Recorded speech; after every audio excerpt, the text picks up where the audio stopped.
Cool. This is going to be the first podcast, the first video of Just Two Brothers. It's just two brothers. Just two brothers. Nothing else. It's just it's a lot of things it could be, but it is just two brothers. So we're finding ourselves how many days into a Biden administration right now? Oh, What, 8 months. How long are we? I don't want to give too definite of a timeline, but of where we are talking. But the long and short of it is we got an administration that decided that it was a good idea to pull abruptly out of a 20-year war and try to blame it on the past administration for setting up a deal that didn't exist in any capacity. It was actually just theory. And the theory was that the United States shouldn't have to continue to fund a war that has global implications. So fast forward to where we are with the Biden administration, and they say, "Hey, we're out. Forget the Americans and the people who were there to help us. We're just pulling out and we're leaving all of our equipment behind and all the people behind. And now, as it sits right now, Americans have been relying on the British and French government to try and get them out of there, and that's a pour situation. It's a poor show globally, and it really gives some potential advantages to some enemies. So that's where we are right now in today's world with the current events of the just horrible administration and the developments that at this point. Yeah, man. It's really interesting that Joe himself decided to go against what both the Obama and the Trump administration both said, which was, let's not precipitously pull out of Afghanistan because we know that that's going to be a huge disaster. I mean, Donald Trump, there are interviews of him saying, if my initial inclination was to pull out of Afghanistan, and after really thinking about it, if I pull out of Afghanistan, it's going to be an unmitigated disaster. And Obama felt the same way, which makes like the feeling that Joe decided hey, I'm just going to pull out precipitously. I don't think Joe made any decision. Joe just said, "Oh, that's what you want me to do? Oh yeah, ice cream." I mean, he didn't make the decision, but I mean, the decision was made. It was done in absolute horrible fashion. But mark my words, you heard it here first, people. They are going to spin this into the greatest move by any president ever. Is exactly what they're going to say. They're going to turn this around as he got us out of the war. He did everything that could have been done right. Yeah, there was some collateral damage, like, we just abandoned American citizens. And they are going to spin this. They're going to spin it with the help of the media. They're going to spin it every single way that they can. They're going to spin it in ways that we don't even realize something horrible could be spun. They're going to do that the way that the Democrat Party does it. And they're going to be allowed to do it because of the weak conservatives that we had. So in the upcoming midterms and the elections, the only hope is that people put this on blast, they play it over and over and over and over and over again, and don't let it get away.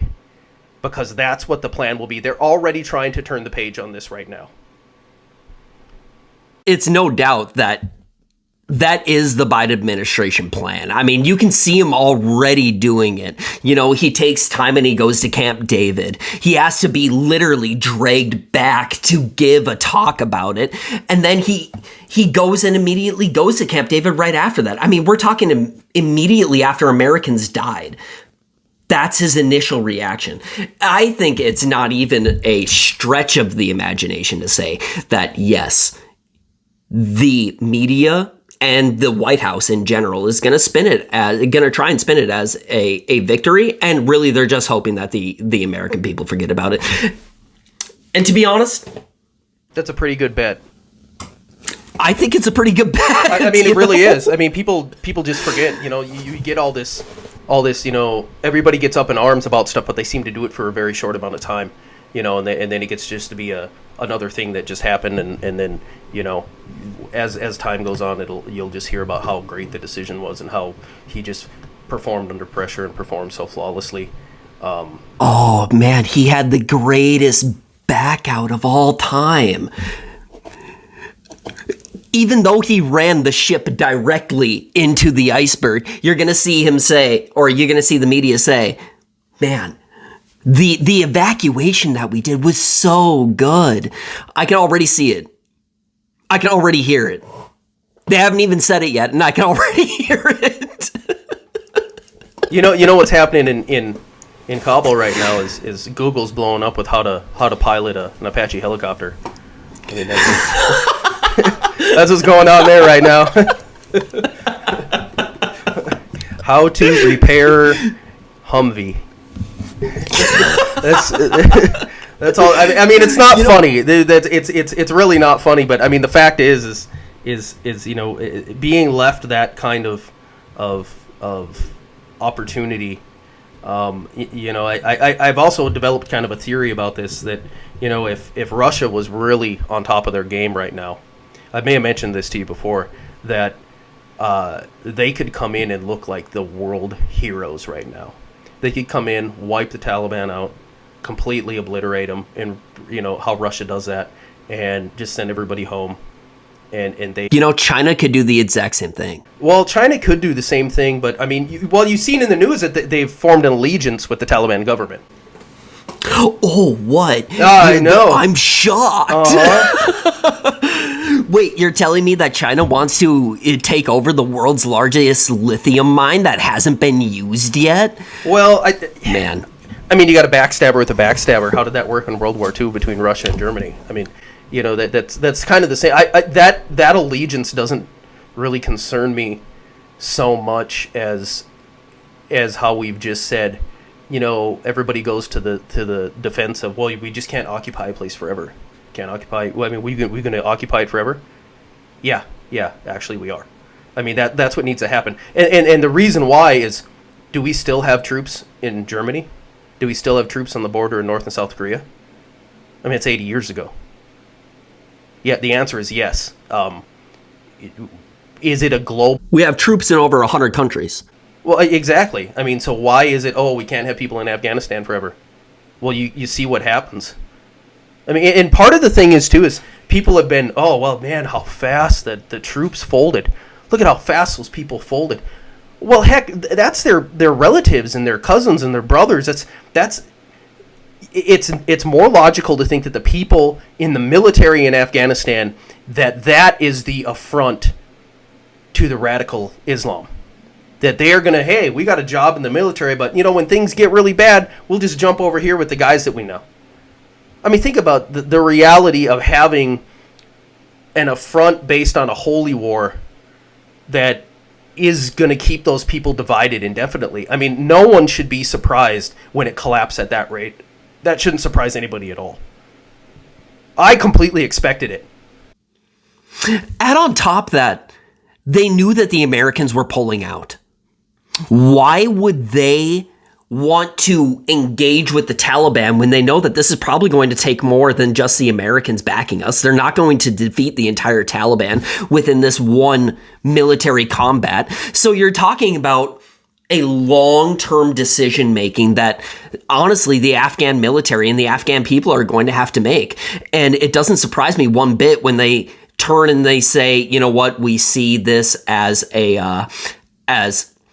a big decision for us, and we have to go with what we know is going to protect our families in the long run. We know that the Taliban is going to kill our family if we support the Americans. So it would be better for us to back out now, try and save face and save our families, because we know that the Taliban is going to be coming in, and the Americans aren't going to be there forever because they already said they're going to back out. And on top of that I really believe that there is a lot of corruption going on in the higher-ups of the Taliban, or not of the Taliban, but a lot of the higher-ups of the Afghan military. They were taking. You said bribes. Afghan military. Of course there is. Yes, the Afghan military was Exactly. They were taking high... Oh, I get what you're saying now. Yes, the Afghan military was taking bribes. Oh, you don't say. Really? I find that very tough to believe.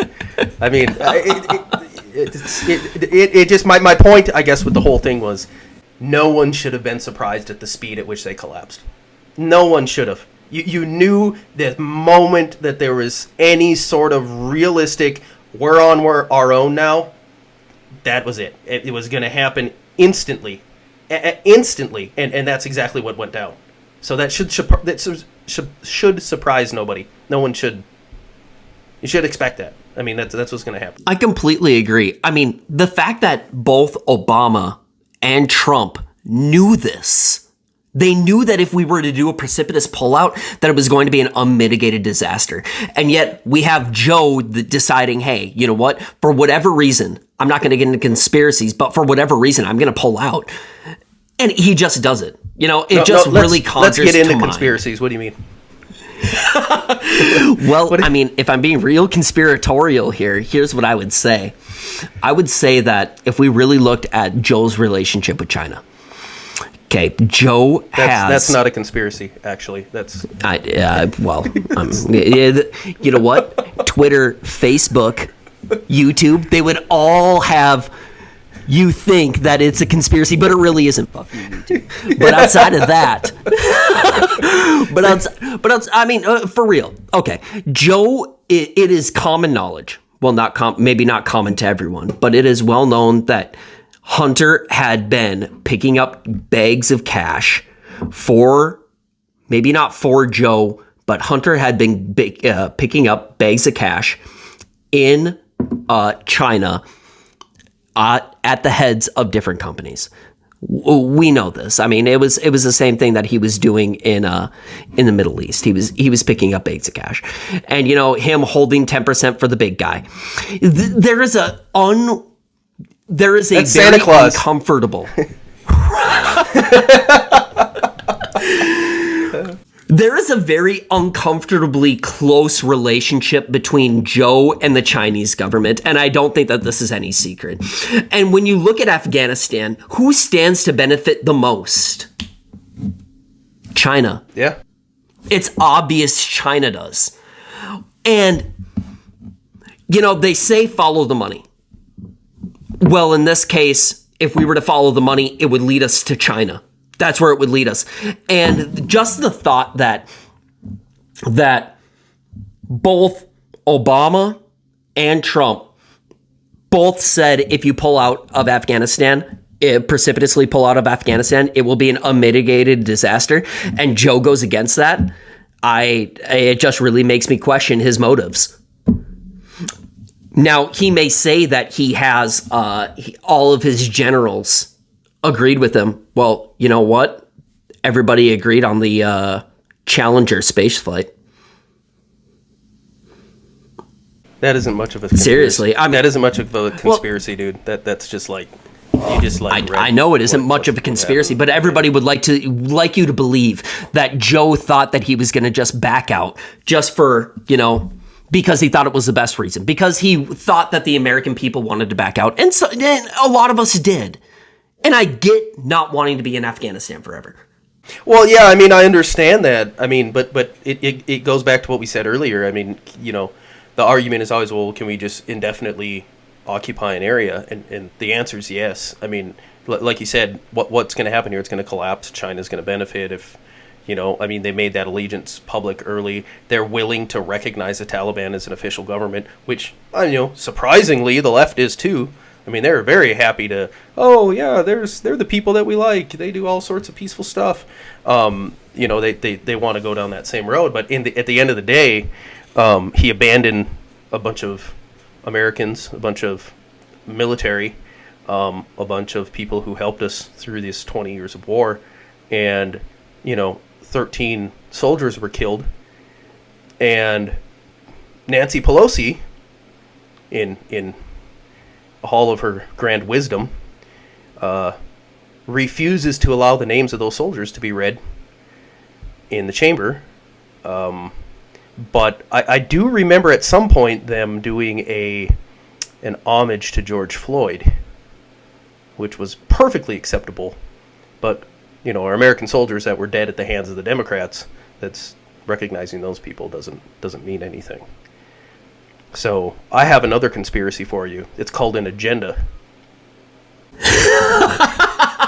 And that was also a very poor conspiracy. That I could have done a better job. I could have done a better job inventing that conspiracy. But that was pretty much just black and white. I mean, that's flat out what happened. And the funny thing is they've gotten to where they don't want to try and spin things anymore. They just want to make them disappear. Yeah. Well, when you have the media entirely on your side and them running cover for you, yeah, I could completely understand your thought that, hey, we don't need to spin things anymore. We can just make this disappear, and we're going to make it disappear by honestly just not talking about it anymore. Which is, I think, where kind of Nancy Pelosi and her complete idea of not talking about the soldiers that died. I think that's exactly where that's coming from. I think that they just don't want us to focus on it. They just want to move on. Hence why she would rather focus on the January 6th debacle, even though there's the Capitol Police have already concluded what went wrong, and it was a security breach. It was an unarmed insurgency. I can't even. I wanted to say that with a straight face. Like, I was really trying to just say that with a straight face. Like, be serious. Just like the jokester himself. I got a joke for you. Don Lemon. That's my joke.